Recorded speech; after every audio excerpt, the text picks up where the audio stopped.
Thank you for joining the Resilient Cyber Show. My name is Chris Hughes, and today I'm joined by Patrick Garrity. Pat, thanks for being here, man. Hey, it's great to have me. I appreciate you having me on.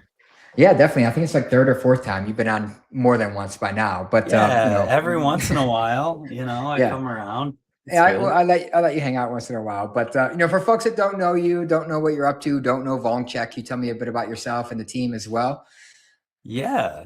So, Patrick Garrity, I'm a security researcher at VulnCheck. Been here about 2 years, and we focus on exploit and vulnerability intelligence.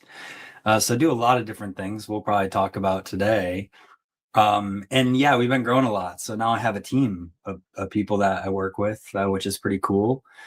Yeah, just been growing a ton and spend a lot of time with both like tool side vendors and vulnerability management, as well as enterprises and government. So get to kind of see a little bit of everything, which is a lot of fun.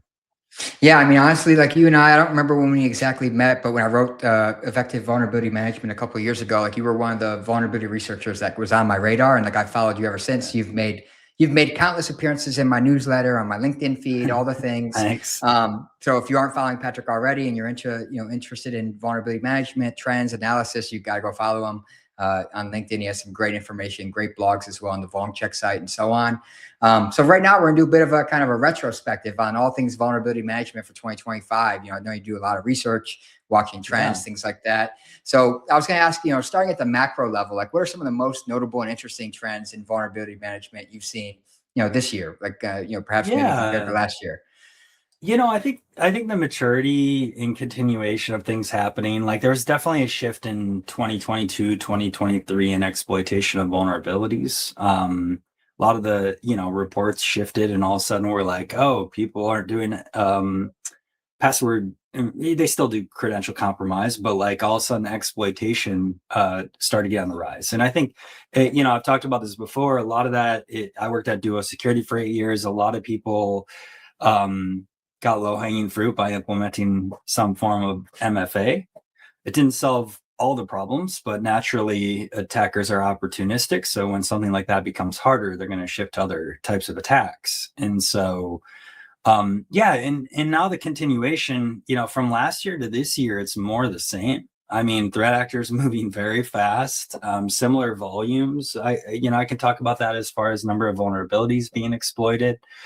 Um, I think some of these things are continuation, maybe not everything is exponential always, but similar, fast pace of activity from threat actors and opportunistically targeting vulnerabilities and exploiting them, especially things that are web facing, online, internet facing, or components that give them access to systems, things like VMware, servers, infrastructure. We just saw the React vulnerability, right? Not just saw, we continue to see that. But yeah, I mean, more of the same. It's a nonstop whack-a-mole. Yeah. I mean, Um, there's been tremendous growth of CVEs, and you and like Jared Gamblin and folks like that do a great job analyzing it. You actually just said something that made me want to jump in and ask you another question. You said like they're obviously targeting internet facing assets and critical systems, things like that. Infrastructure, et cetera. Maybe it's just me, but one trend I've been noticing, and I'm not even gonna name any vendors, but I feel like we're seeing more targeting of security vendors too. Like every time I open an advisory or like, kind of a alert of some sort, it seems like security vendors, procs and tools are becoming, oh yeah, an yeah, increasing target too. And from my perspective, I guess it's because, they're highly privileged. They have a lot of sensitive data, maybe vulnerability information, broad access, et cetera. But it kind of speaks to the point that security tools are part of your attack surface. And I feel like sometimes we forget that. Like, I'd be curious your perspective yeah. on that. Yeah, and frankly, a lot of security tools we're using, especially on the edge. So we're talking about like firewalls, SSL VPNs, proxies, that sort of stuff. Like most the tools in use are on 30-year-old code bases or 20-year-old code bases. So, I think there's a combination of like, threat actors are going to be opportunistic. They're able to reverse engineer things and find vulnerabilities in ways into products. I think a lot of the product companies are try their best at hardening these devices, but at the same time, when you're not modernizing or you don't have modern code bases for these tools, they tend to, have vulnerabilities a lot of times riddled within them. And so I think that's a real reality and challenge that we're seeing. I think like Citrix, NetScaler, Fortinet, Avanti, I don't know, we could name a bunch of them, not to like pick on anyone in specific, but like we continue to see those same similar trends continue, that they remain targets because they're an easy entry point into everyone's network and everyone's infrastructure. Yeah, not to, I'll avoid going on a little soapbox rant, but like, many of these people are also signatories of the Secure by Design pledge, and kind of have champion that kind of stuff out there. But, to your point, these are legacy tools or code bases. Products that have been around for a long time. Like you inevitably accrue a lot of security technical debt, and it's hard to refactor. Maybe you're, just like any other organization, you're competing for priorities with, other areas of the organization, marketing, growth, sales, et cetera. Like, I think all those play a part too. Yeah, not only that, but also a lot of times when you look at the resources that developed the product 20 years ago or 15 years ago, like those teams aren't there anymore. And they're the ones with the intimate knowledge on how this stuff worked. And so it does become really interesting when you have a product that's been acquired in many cases several times. And there's a loss of that tribal knowledge, which might impact the ability to secure it or modernize it, increase tech debt load, those sorts of things. And I can speak to that because I've been through acquisitions and seen that, firsthand. I don't think that's anything unique to anyone. Yeah, I think it's again, like to your point, it's not unique to security. That's just like a nature of large organizations. And what's interesting is it's almost unfortunate in the sense that those same products who have been around for a long time, that are have those legacy tech debt, and teams who have moved on, and acquisition cycles, et cetera, they're also very highly pervasive products, which make them challenging from the exploitation and vulnerability management side. One thing I wanted to ask you too about is, like, I follow you because you put out a lot of great information about known exploited vulnerabilities. You and VulnCheck in general, put out a lot of great information. Yeah. I know you guys have a great resource for the community on that front. And often I'll see you kind of point out that things that are being actively exploited haven't made it to the CAV, or didn't make it to the CAV for quite some time. CISO's CAV, for example. What are the implications people should be thinking about, who maybe they rely exclusively on CISO CAV, right, for prioritizing known exploited vulnerabilities? Because it seems like there's a gap there, and there's an opportunity to maybe use some additional resources to get ahead of that. Yeah. So the CISO has its purpose. It's federal focused. It's limited in what it provides visibility to. Our approach has always been, hey, our goal when there's public knowledge of exploitation is to index it, right? And we certainly curate and look at the sources that we're considering. Like a news source saying there's exploitation is probably right one out of two times. And so, like, you always want to go to where the information came from. Did it come from a reliable source? These are typically going to be either vendor advisories, PCERT, CCERTs, the CVE program. Sometimes there's vulnerability exploitation disclosure. And then the biggest source is security research organizations, right? So that could be like a unit 5242 at Palo Alto. 42, yeah, they have some great resources. Checkpoint. That could be Shadow Server is a great example from a honeypot perspective. And so initially, we've collected all that and we provide that for free, and anyone can get access to it. There's evidence with all of it. So you can actually go and say, hey, do I trust this myself? We're a firm believer that, like, you shouldn't just trust someone that, doesn't give you the source of where this information came from. And I think that was one of the challenges with CISO is, CISO's just saying, hey, this thing's being exploited. No additional information. And so as much as we can provide information that's available, we share that. In addition to that, recently, we spun up our own, this was in October, our own Canary service. And for those that aren't familiar, honeypots are one way to capture typically fake fake hosts, right, and decoys to see active exploitation on the internet, or probable, potential exploitation, I would say, because they're not real hosts. But essentially, with our team, we have a team of reverse engineers. We build detection artifacts, exploits, and then we also build version scanners. And what this allowed us to do is take that and then put real vulnerable hosts on the internet, which is like something new and novel that is much different than a honeypot, because a honeypot's fake. But we can actually watch attack traffic to those hosts and do detections when there's a vulnerability that we've deployed one of those for. And so, then you start seeing more and more visibility to payloads, who's attacking, that sort of stuff. And the cool thing is, although we have this data set we sell, all those things we trigger on, we actually put into VulnCheck Kev as well. So now, we're contributing real world exploitation indicators and VulnCheck Kev. And when you asked about like the CISO instance, like right now, I think we have 243 CVEs, which we have real vulnerable hosts and are detecting exploitation for. Of that, only 123 of them are on CISO.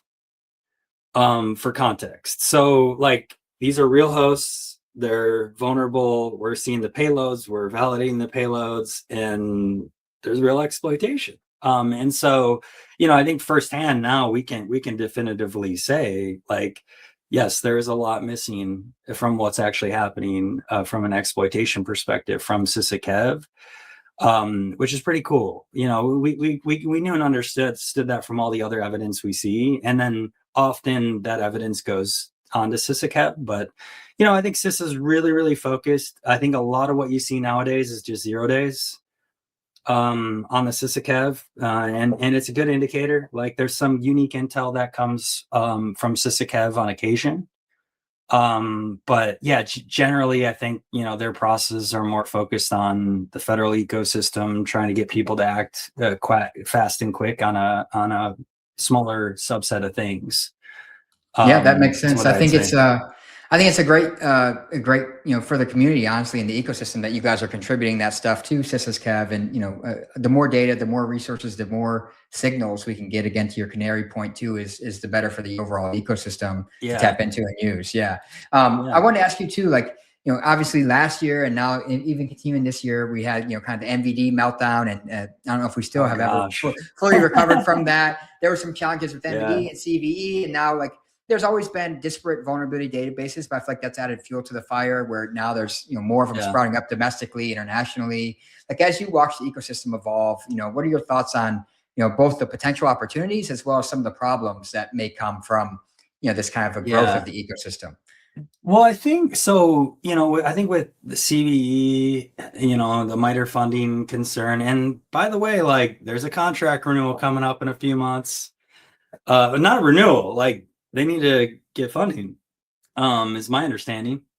I don't know the ins and outs. So like everyone has kind of gone to sleep on this topic, but like, I don't know, that concern still hasn't gone away. NIST NVD, they're covering most vulnerabilities nowadays. Like the backlog is still just as large, but it's not growing at the same rate it was. And just for context, NIST NVD was providing the highest value from an enrichment perspective to the CVE ecosystem. And essentially they lost funding and resources, and unfortunately we're 2 years later and they still have a substantial backlog, right? And so ultimately that's a challenge. I think it's going to be interesting to see the CIS aspect, but then also I think you have geopolitical issues with the trust across the world, and so you see more and more initiatives globally. You have the CRA, which is in Europe, which dictated spinning up a new vulnerability database, and this is EUVD. You have Circle, which is a promising project, but we're just seeing more and more data, like more and more places where there's information on vulnerabilities. is the challenge and the trend, and how do you get all that information and be able to process and consume that and make sense of that? And so generally that's a lot of the work that we do at VulnCheck is, how do we get all this information centralized to one place and enrich it, so you can then consume that at real scale. And so ultimately it's like it's an open source loosely, but like OSINT data problem where there's just data fragmentation everywhere. There's more cooks in the kitchen. That's not always better. Some things I think are positive in relation to that, but it brings its own unique challenges. And so, I think everyone's trying to like coordinate and figure out how this is going to work. But ultimately also there's many, many disparate groups working in bubbles, isolated, focused on like what they know as their own problem. And I don't think that's a bad thing, but ultimately like that continues to build more fragmentation, more unique things for different use cases as well. I mean, there's probably, I can't keep up with them, but there's probably 10 or 15 projects at this point that are all spinning up the new CVE. And it's, I think it's interesting, but I think a lot of it is just noise.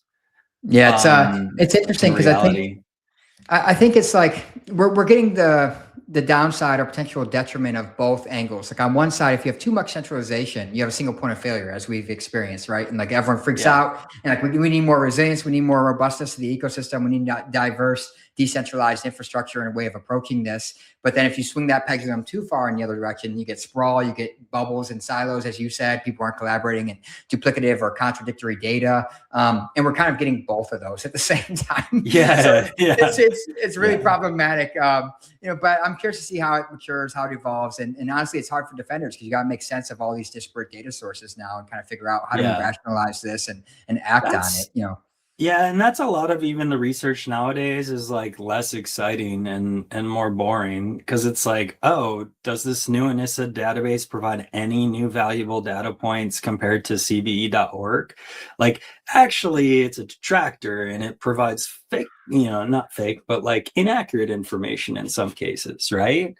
And so you're like, okay, like, what's valuable here? Ultimately, the one thing I think I came out of my research is like an ANISA ID. Like that is literally the only value, and everything else it's like less valuable than other databases. Another ID to track. That's exactly what we needed. No, like more IDs.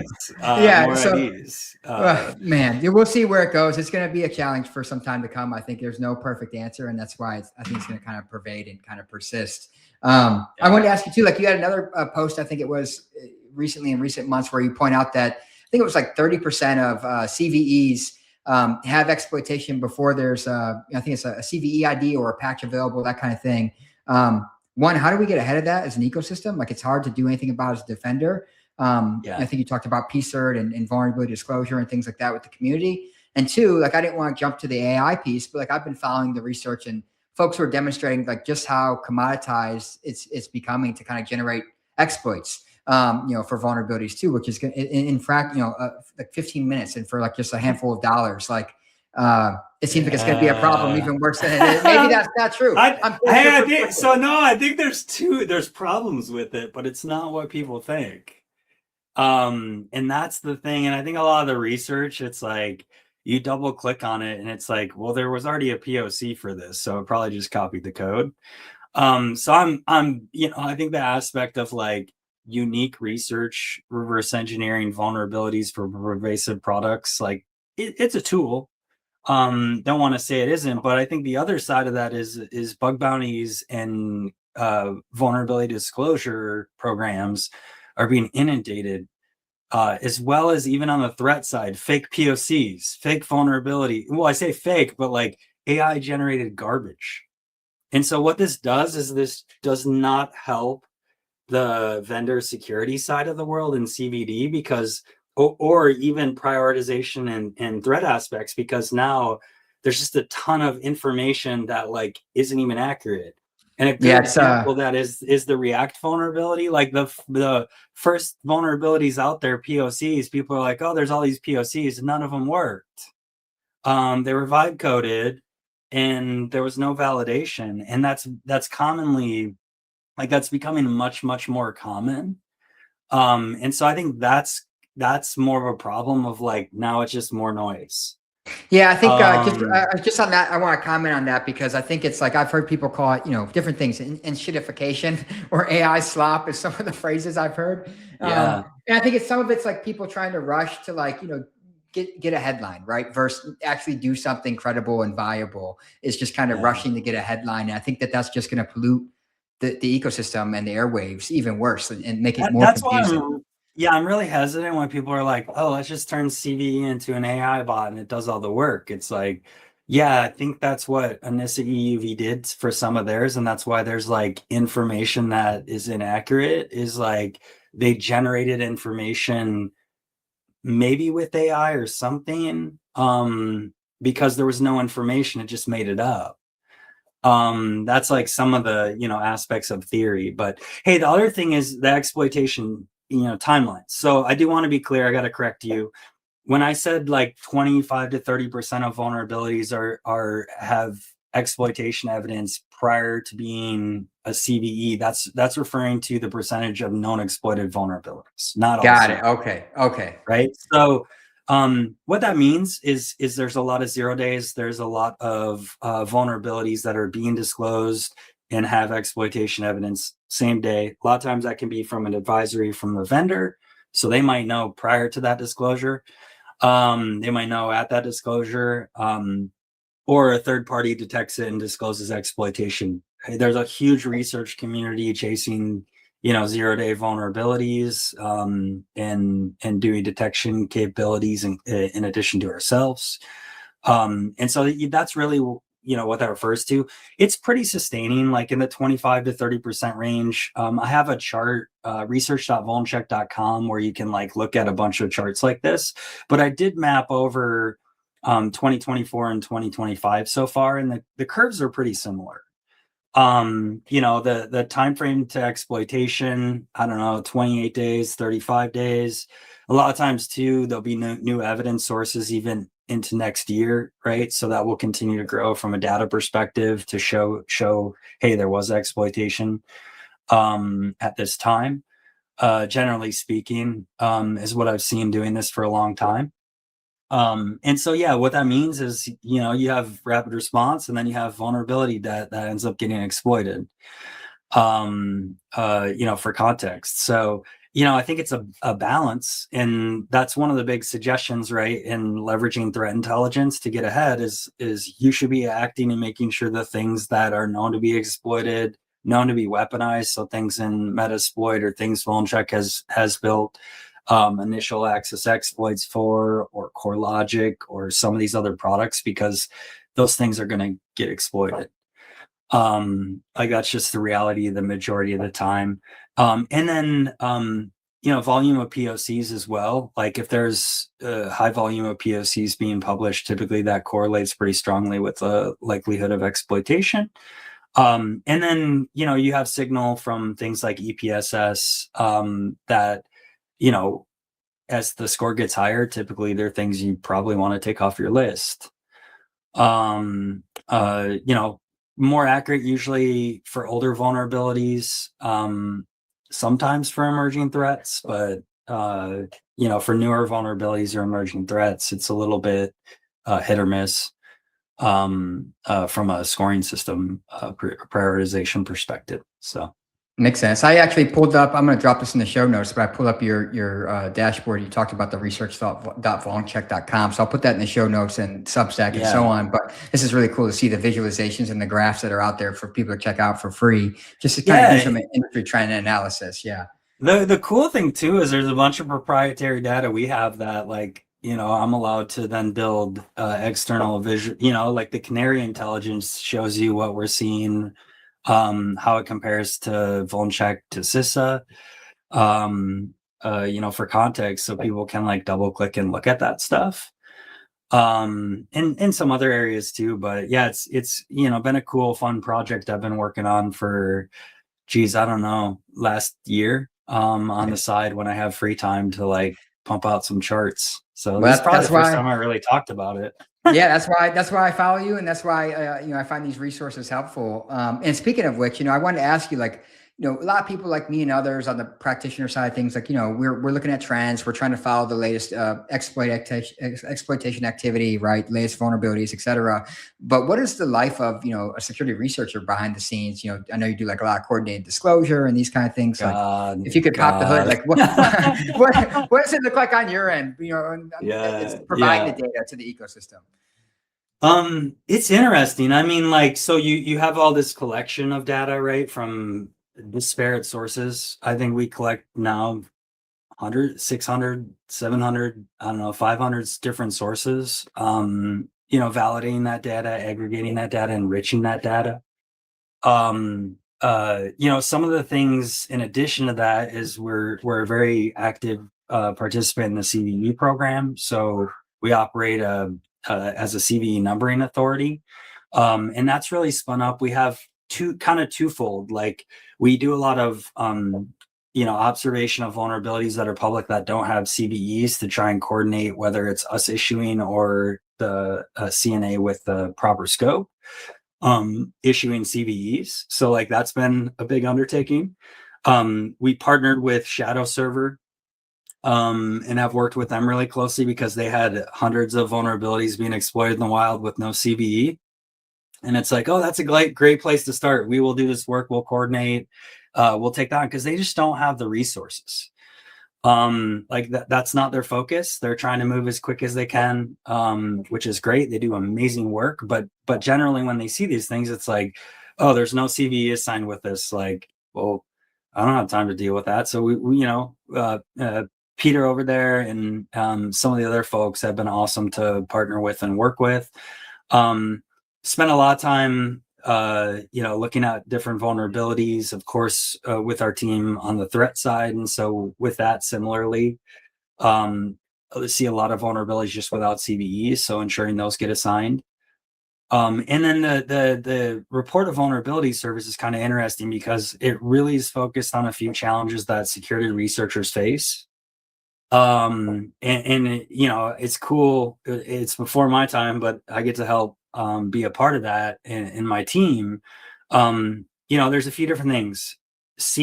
Coordinated vulnerability disclosure is very difficult and takes a ton of time. Security researchers want to report something and go on with their lives. And I think this is one of the big challenges is every single vendor that you go to has different processes, has different practices, operates at different speeds. A lot of them, not a lot, but a decent of them are unresponsive. When a new security researcher comes in, security researchers get concerned about liability and other things. And so naturally, our report of vulnerability service, the focus is, okay, let's take that burden off the security researcher. And we're not like paying money for bug bounty or anything like that. It's like, hey, we have a form, vulncheck.com/report a vulnerability. You can go there, you can report a vulnerability, and we will triage it. We'll do the coordinated vulnerability disclosure. We'll do the CVE assignment or coordinate with the CNA with the appropriate scope. But really like making that like a warm and fuzzy process for the security researcher so they don't have to track down 40 different emails and 100 different people to get that information to the right place. And a lot of it too, it's like, we build trust with the people we work with in doing this that come in. We're kind of looking at the information to ensure like, hey, is this AI slop? Like we don't really want to be in the business of coordinated vulnerability disclosure on products that no one uses. A good example, it's like we don't need more vulnerabilities from source code store products or other bespoke ecosystems, that sort of stuff. But yeah, really trying to help make that easier and more streamlined. And I think that essentially that helps scale programs like CVE as well. which we've been really committed to helping provide services for. And all that we're doing, it's like we're not compensated for doing that effort. Like it's really similar to VulnCheck Kev, like how can we give back from a public good perspective, and help security researchers in general make their lives a bit easier.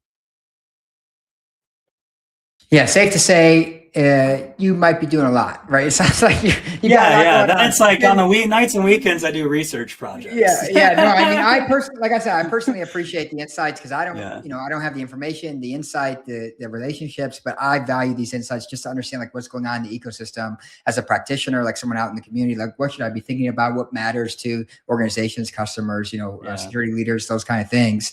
And I not to do like the age-old kind of tired 2026 predictions for next year, but I'd be remiss if I didn't ask you. It's December. We're halfway through December. The next year's upon us. Like looking next year, what do you see getting worse, getting better, staying the same? Like any thoughts on what the next year holds for us? I mean, I think we're going to see consistency with vulnerability disclosure, like CVE volume, with exploitation activity. AI, you mentioned it's interesting. I think we're going to see tons more of AI slop. I think that it's going to start to flush out where AI is actually useful. And we use, like, I use AI, we use AI, like there's use cases where it's good for, but I think it's largely been oversold, especially on the security side, is this thing that's going to like just accelerate activity. It is a tool, it's an enabler. It can maybe help people do things faster, quicker. I think that's both on the offense and defense side. But generally, I also think that like a lot of people are just going along with the narrative without a lot of data backing it. And I think it's going to be interesting to see how much more it evolves, or how much further we see from a evolution perspective. But generally speaking, I think it's like there is just a lot of false narrative around AI as far as like the impact it's having or accelerating threats. Like most of the activity we're seeing is hey, you pick up a POC off of GitHub, you then weaponize it. Like you don't necessarily need additional tooling to do that when it works.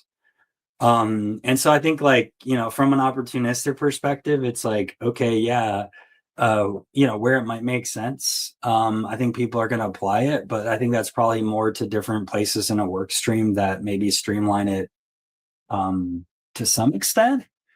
But yeah, I would say from like a theme perspective, I think we're going to see more disparate information. We see more maturity with some of the projects related to vulnerabilities, like vulnerability database stuff, as well. And then I think there's going to be an incredible amount of uncertainty around the CVE program come this renewal. Like, is MITRE in, is MITRE out? Is CISO, taking over the whole contract? Is there some other plan? There's just such a lack of transparency across the whole ecosystem with the involvement of CISA, and CISA doesn't even have a leader right now. Like I don't think people acknowledge or realize that these are real risks.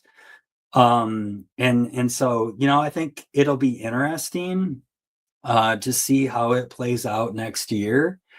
But yeah, I would expect a lot more uncertainty continuing regarding NIST MVD, CVE program, CRA, EUVD, probably more disclosures on exploitation with the CRA going into account, because vendors are actually liable to disclose exploitation and vulnerabilities. So like that alone the CRA alone could increase substantially the volume of things that people have information on. But also, I think a lot of times we get hyped up about this stuff and then it just doesn't come to fruition. And so I think that's the other side of me, is being a realist, that like, oh, just because the CRA and the EU says you have to do this, or there's penalties, like, is that it? Like, maybe that has an impact in 2027, maybe 2026. It's more like, yeah, let's hope to try and get people to do this. But it's not a pledge. So like, could see a lot more progress than the approach the US took with just having people sign up for a pledge. Yeah, that could have been a whole conversation of its own, right? In the U.S., we're seeing this deregulatory push. It's a bit of a kind of focus on innovation, speed to market, competitive factors against other nation states. Of course, China being the most dominant one, especially when we hear anything about AI and regulation. And the EU, taking a much more cumbersome, heavy-handed approach and rigorous approach. Many would argue in the security community. So it'll be interesting to see the quality of that data. Like you said, if it comes out, is it a kind of a check the box exercise, or will it be high quality, robust data that we can take action on. Yeah. Mm-hmm. And I Yeah. would, and like, I always want, like, I know I'm critical about these systems, like having bad data or limited information. And I know it's early on, but it's like, no, the reason why I complain is because I want to see high quality data and more information. Like, that's actually what helps the ecosystem. It's not that I'm trying to, like, point out the inefficiencies. It's like, well, if you're going to go do something, do it well. Because that's going to benefit everyone downstream, help get people more visibility, that sort of stuff. But generally, I think a lot of times, like, people have great intentions, but when it comes down to the actual execution and the data quality and the output, like, it actually puts defenders behind. And that's, I think, the biggest struggle. Like, and I've even heard people claim, like, oh, EUVD wasn't meant for public consumption. It's like, go read their press release. Like, go read their press release. It literally, they came out and were like, we have the EUVD, you can go use this. Not verbatim, right? But like, it so was that, hey, this is ready for everyone, and it wasn't, and it still isn't.